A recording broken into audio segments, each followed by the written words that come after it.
Buenas noches y bienvenidos un día más a La Gran Pregunta, un espacio de reflexión que cada semana realizamos en colaboración con la Fundación Pablo VI. La Organización Mundial de la Salud declaraba la semana pasada oficialmente el final de la pandemia. Han sido 3 años en los que un virus nos ha obligado a aceptar limitaciones que nunca hubiéramos imaginado. Durante este tiempo nos hemos preguntado muchas veces si después de la pandemia seríamos una sociedad más solidaria, más interdependiente y más cuidadora. Quizás todavía es pronto para responder a esa pregunta, pero los primeros indicios apuntan a que nos hemos olvidado ya de que nos necesitamos unos a otros. Y son muchas las personas que sufren la soledad no deseada, la enfermedad o la incapacidad sin una red familiar que los asista. Dice la filósofa Victoria Camps que el derecho a ser cuidado y el deber de cuidar no admiten excepciones y que deberían ser asumidos no solo de forma individual, sino también colectivamente. Por eso hoy nos preguntamos quién debe ser responsable del cuidado, si debemos transformarnos en sociedades cuidadoras. Hablaremos también de consumo. A pesar de las sucesivas crisis y la incertidumbre económica, la lógica del consumo sigue siendo la de usar y tirar. El Papa Francisco, en su encíclica Laudato Si, habla de una cultura del descarte que genera un grave impacto social y medioambiental. ¿Es posible transformar nuestro modo de consumir? ¿Consumir de forma sostenible es vivir con menos o vivir mejor?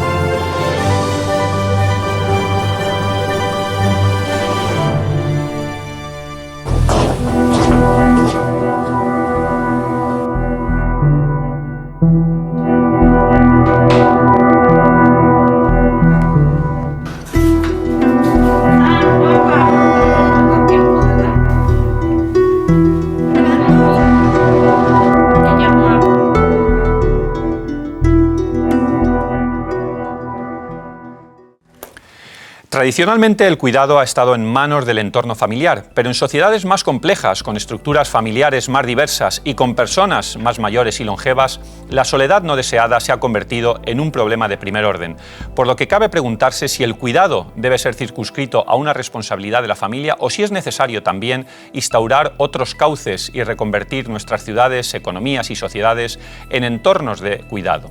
Nos acompañan hoy Matilde Fernández, exministra de Asuntos Sociales y presidenta del Observatorio Estatal sobre la Soledad no deseada de la Fundación ONCE. Matilde, buenas noches. Buenas noches.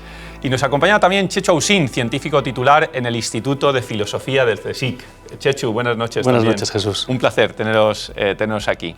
Encantada. A mí me gustaría empezar por una pregunta que lo que es el término de cuidar lo utilizamos habitualmente, pero yo creo que tiene un trasfondo más importante. ¿Qué es realmente cuidar, Matilde? ¿Qué es el cuidado? Yo creo que cuidar es ocuparse de las personas. Y nos ocupamos porque las amamos, porque son de nuestra familia, porque forman parte de nuestros amigos, porque forman parte de nuestra comunidad.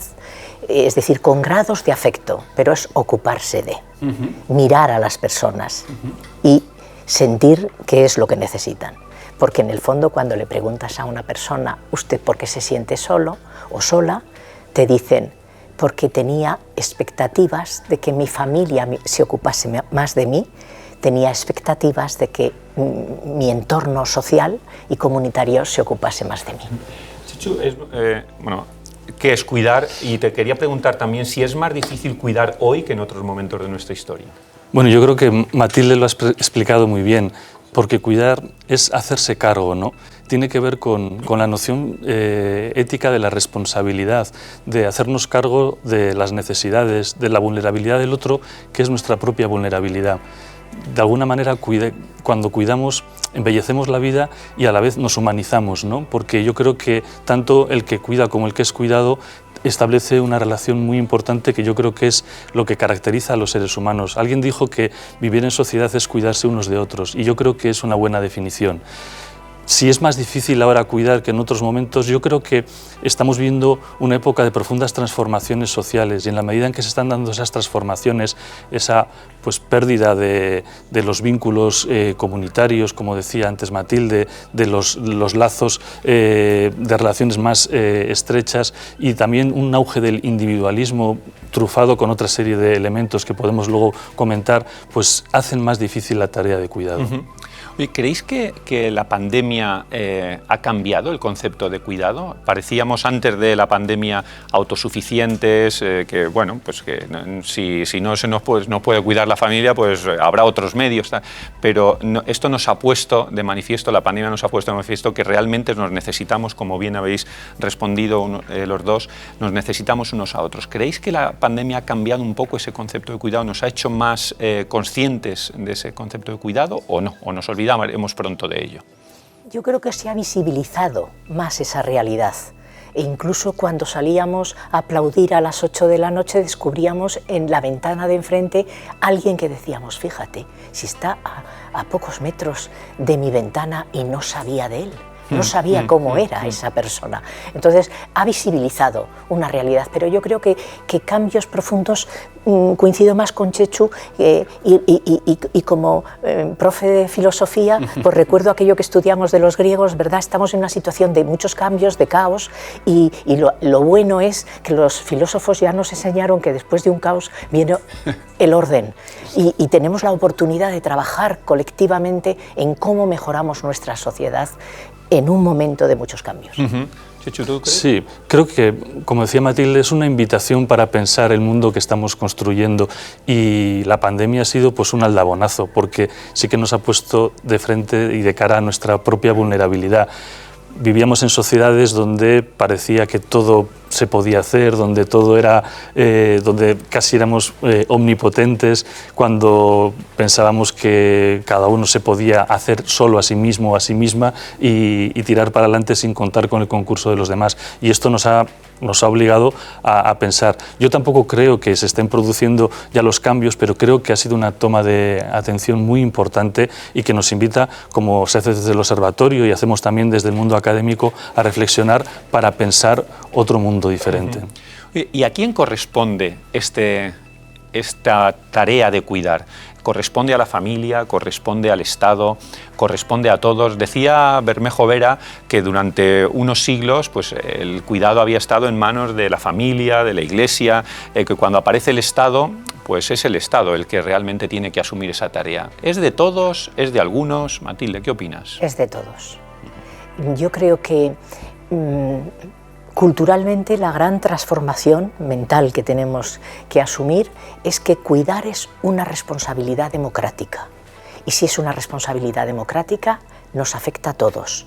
Y hay que superar el viejo esquema de que era solo responsabilidad de la familia y dentro de la familia de las mujeres. No, es una responsabilidad comunitaria de todos nosotros y debemos de ser capaces de ser actores todos que hablamos entre nosotros y decimos de qué te responsabilizas tú, de qué me responsabilizo yo. Absolutamente de acuerdo. Precisamente una de las principales teóricas de la ética del cuidado, Joan Tronto, tiene un libro maravilloso que sé que se va a traducir pronto al español, que se llama Caring Democracy, que habla precisamente de la democratización de los cuidados, de la necesidad de establecer alianzas entre lo público, lo privado y lo comunitario para poder intervenir en esta cuestión de los cuidados que cada vez es más compleja y que además en nuestras sociedades que son cada vez más longevas va a tener un impacto más grande. Otra teórica, Eva Feder-Kitei, decía una frase muy bonita, que la teoría de la justicia tenía que complementarse de Rawls con un tercer principio, y lo llamaba el principio de la responsabilidad por el cuidado.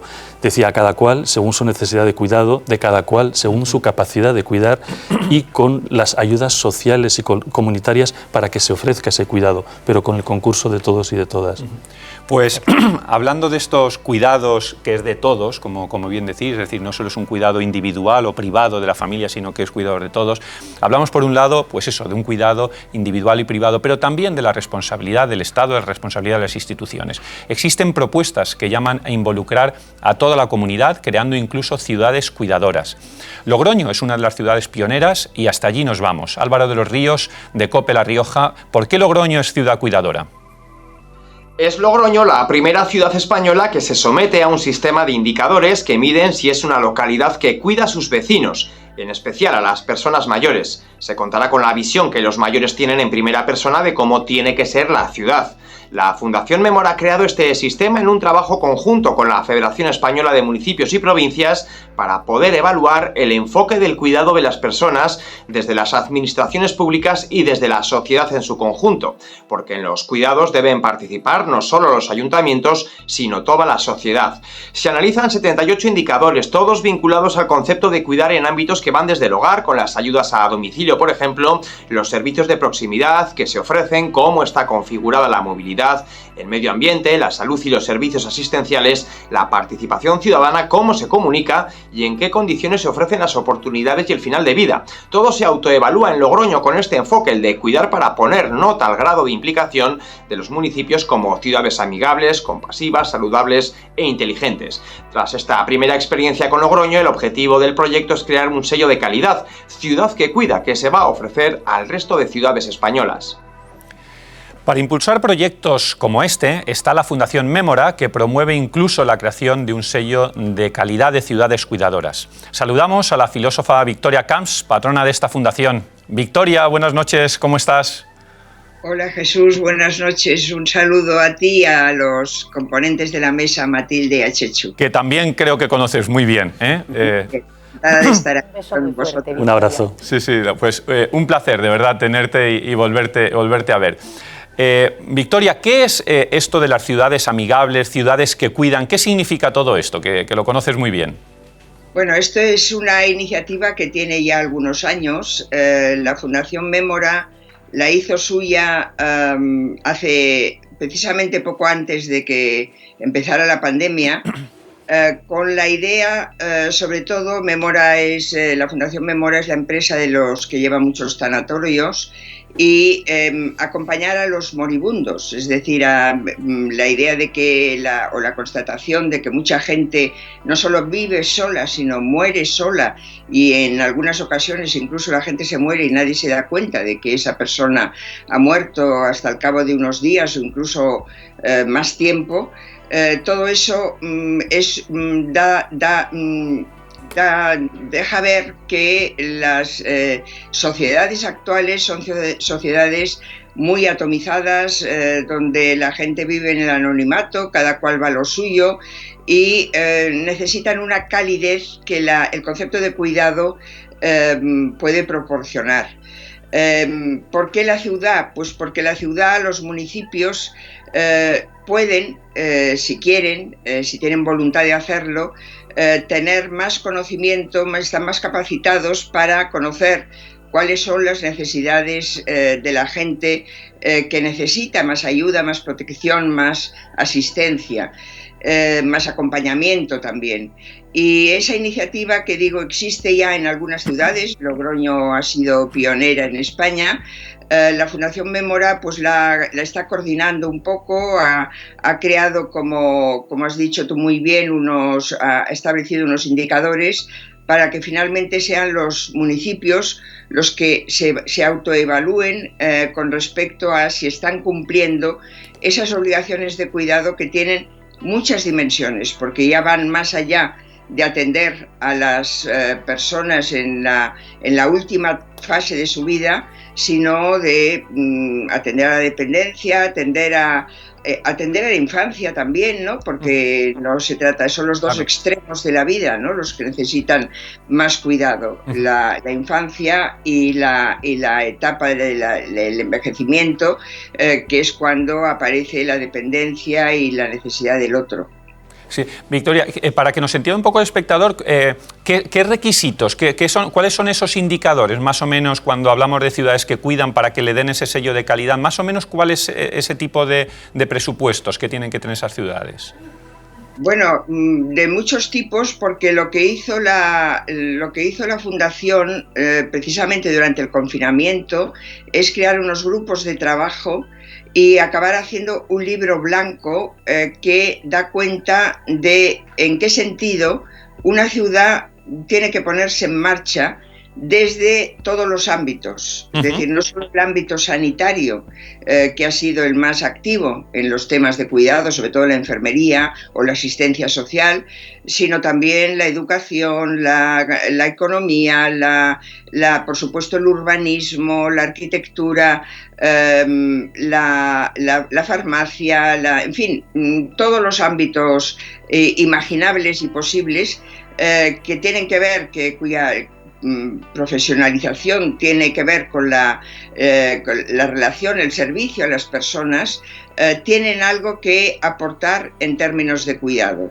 Y los indicadores, que yo ahora no los tengo en mente porque son muchos, ¿no? Lo que intentan detectar o intentan ayudar a los consistorios es a hacer un análisis periódico sobre si realmente están aportando esa relación cuidadosa con la gente, ¿eh? No se trata solo de ofrecer unos servicios de cuidado, sino, por ejemplo, que la misma comunicación con la ciudadanía sea una comunicación que tenga en cuenta el cuidado, ¿no? Que tenga cuenta una atención respetuosa, solícita.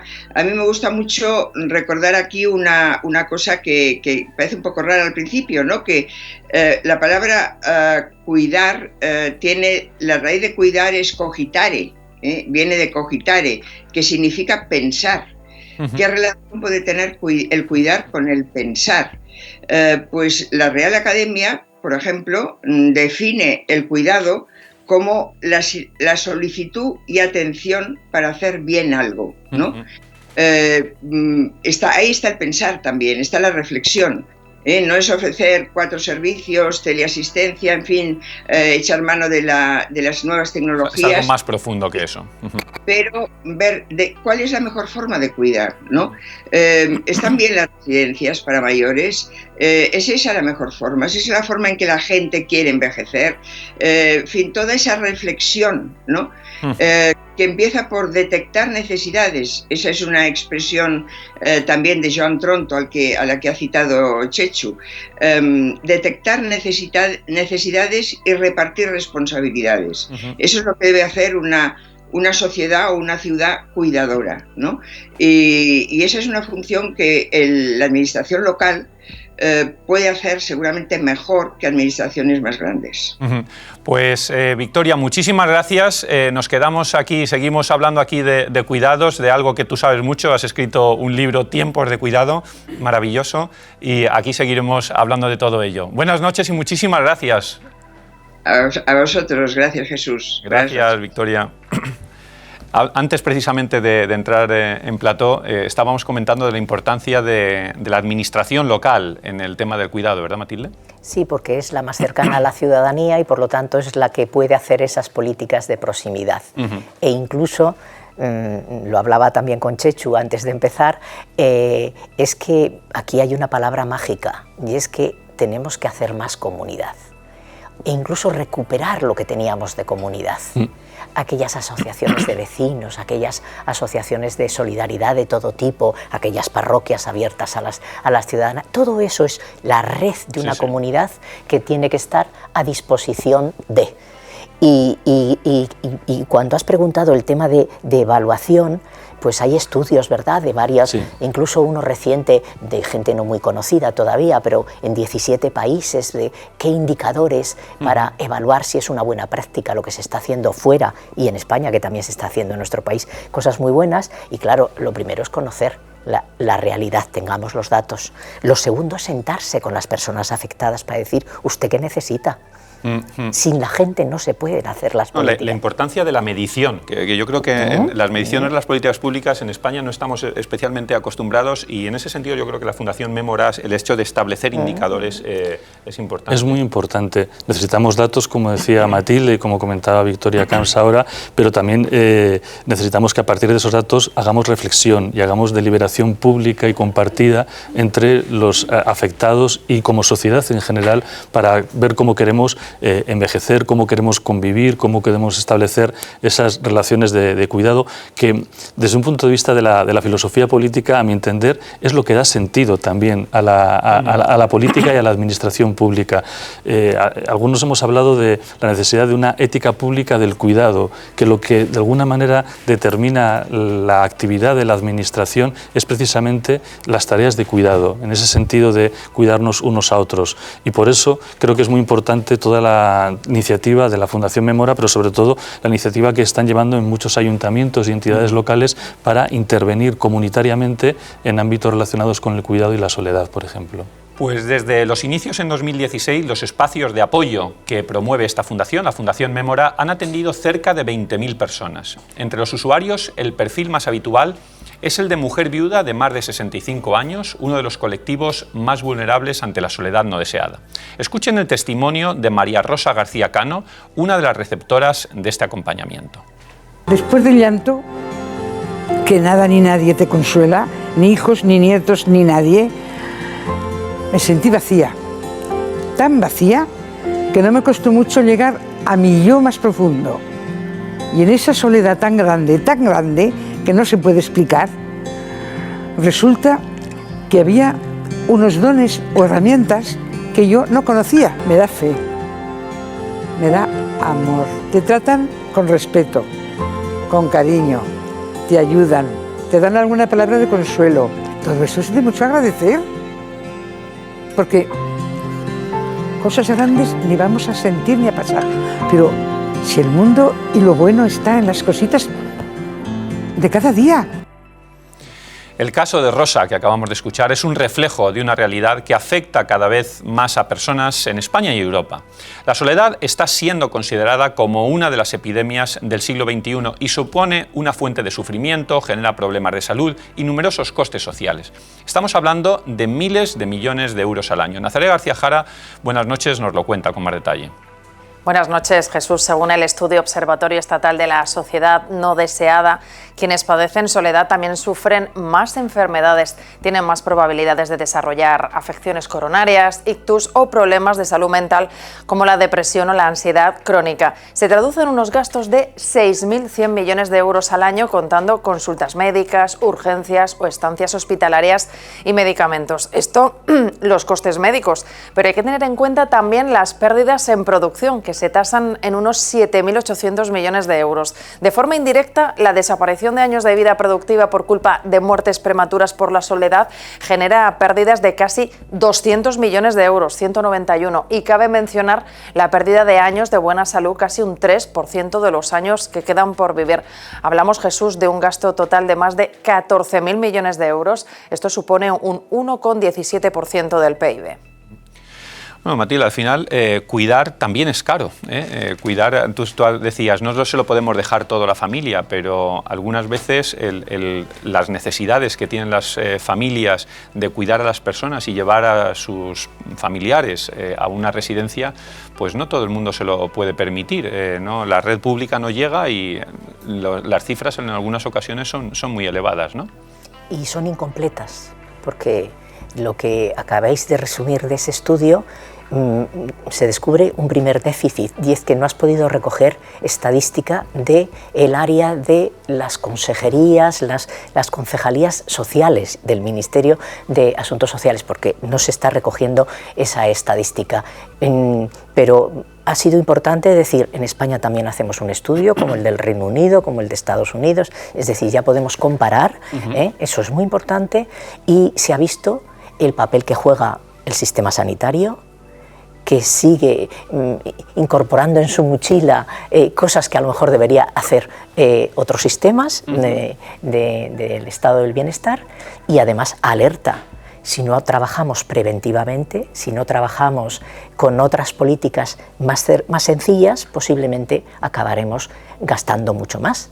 Y la pérdida de productividad conduce también a eso que se refleja, que la brecha salarial y la brecha de pensiones entre hombres y mujeres en Europa no se acorta al ritmo que se desearía.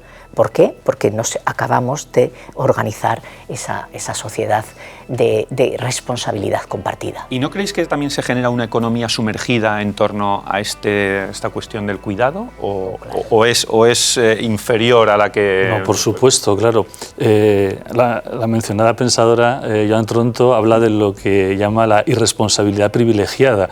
Es decir, vivimos además en un contexto en el cual hay personas o grupos que se permiten o pueden excluirse de esas tareas de cuidado porque de alguna manera están subcontratadas en condiciones muchas veces en malas condiciones laborales a mujeres normalmente y a mujeres migrantes, con lo cual se produce una especie de marginación añadida porque esas personas también abandonan el cuidado de sus propios entornos más próximos, ¿no? Por supuesto que se ha generado una economía sumergida muy grande y para eso precisamente, y en lo que comentamos, es necesario establecer esas políticas comunitarias para hacer del cuidado una responsabilidad de todos y de todas, ¿no?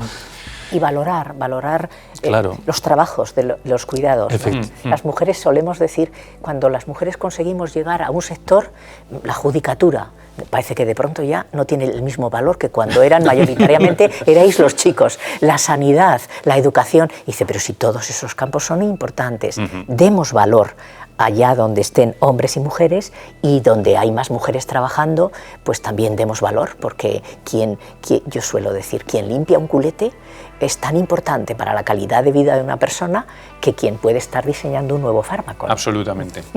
Pues precisamente una de las circunstancias en las que el cuidado se hace esencial es en el momento final de la vida. La investigación biomédica de la posibilidad de combatir y curar muchas enfermedades graves, la medicina está muy centrada en curar, pero el cuidado y la atención paliativa sigue siendo una asignatura pendiente. Desde Vitoria, la asociación Babespean propone que en este cuidado se involucre toda la comunidad. Hablamos con Alberto Meléndez, médico especialista en medicina de familia y comunitaria, máster en medicina paliativa. Buenas noches, Alberto. Buenas noches. Alberto, el Atlas de Cuidados Paliativos en Europa nos dice que faltan muchos recursos, que hay una falta de recursos, y yo no sé si es de recursos o de voluntad o de ambas cosas. ¿Qué opinas? Probablemente la falta de voluntad lleva a la falta de recursos. Como decíais en la mesa, el tema de los cuidados es demasiado importante como para pensar que es solo un asunto de profesionales y de profesionales médicos o de enfermería. Es un problema social. Como comentabais, debemos devolver el prestigio al cuidado y saber que es que además lo estamos necesitando ya. O sea, es una emergencia ya en Europa, en todo el norte del mundo, ¿no? Entonces, evidentemente faltan recursos porque falta mirada paliativa o mirada hacia la importancia que es cuidar en el final de los procesos. Estás en un lugar donde se cura y se cuida. ¿Qué es más difícil, curar o cuidar? Para mí, desde luego, es un privilegio poder cuidar. Quizá lo que tenemos que evitar son esas contraposiciones, ¿no? Esas dicotomías entre buscar una cosa o buscar la otra, como si fuesen contrarias o excluyentes. Mientras se intenta curar, se tiene que seguir cuidando, ¿no? Entonces, nosotros siempre decimos a las familias, a los pacientes, que esperamos lo mejor, pero que nos preparamos para lo peor, por si las cosas no fueran lo bien que nos gustaría, ¿no? Entonces, deben ser un poquito las dos cosas, curar y cuidar, porque no tienen por qué ser excluyentes. Nunca lo han sido en la historia de la medicina. Alberto, en este momento final de la vida en el que conocéis muy bien por todo lo que trabajáis en la asociación de Babespean, decís que en los hospitales no siempre tienen todos los recursos, ni tampoco las casas de los familiares tienen todos los recursos. No sé si hay lugares ideales, vosotros trabajáis mucho en esos espacios, si hay un lugar ideal, y perdóname por la expresión, porque un lugar ideal para ese final de la vida tan complicado quizás no sea la expresión más acertada, pero ¿hay un lugar más adecuado, más propicio? Sí que es buscar el lugar ideal, primero el que el paciente y la familia deseen y luego el que mejor pueda cubrir sus necesidades. En España muere un porcentaje altísimo de personas en hospitales de agudos, por tanto los hospitales de agudos tienen que estar preparados para asumir ese tipo de atención y priorizar la posibilidad de visitas, priorizar habitaciones con intimidad, priorizar espacios para el descanso de las familias. Pero sabemos que por lo menos teóricamente o cuando uno está sano, lo que le gustaría es estar en casa y la expresión de la gente suele ser que prefiere estar en el domicilio. Entonces, atender el domicilio, potenciar la atención primaria que está tan castigada en España para que el médico de cabecera, la enfermera de cabecera vuelvan a ser eso, médicos y enfermeras de cabecera, de pie de cama, ¿no? Las residencias, cada vez hay más personas en residencias que se han visto, a mi juicio, totalmente injustamente descalificadas por la pandemia, donde se ha desprestigiado su acción que hacen tan importante y donde no se ponen recursos suficientes para que las personas estén bien atendidas y para que los profesionales estén satisfechos y orgullosos de trabajar en un medio tan importante como ese. Entonces, el lugar al final no sería tan importante si fuese el elegido por la familia y por la persona y se diesen ciertas garantías de confort y de ciencia, como decía usted antes, de cuidar y de curar. Alberto, no puedo dejar de preguntarte, no puedo dejar pasar la oportunidad, eres un experto en cuidados paliativos, sobre el tema de la eutanasia. Hace un año aproximadamente se aprobó la nueva regulación de la ley de eutanasia. En los dos extremos, pues los que están absolutamente en contra, los que están absolutamente a favor. Los cuidados paliativos, ahí es una cuestión muy importante. ¿Cuál es tu opinión sobre todo esto? Como dices, hay extremos y cuando hay extremos es muy difícil llegar a consensos.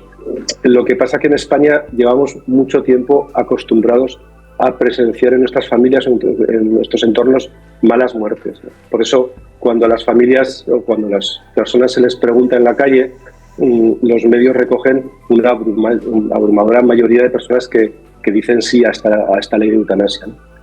Porque la gente lo que quiere es morirse bien y desconocen muchos aspectos de qué son los cuidados paliativos o qué es una sedación paliativa cuando hay que hacerla, dónde se pueden administrar cuidados paliativos, en los hospitales, en las residencias, en el domicilio. Entonces, digamos que la decisión o la opinión no es del todo libre cuando no se tiene toda la información.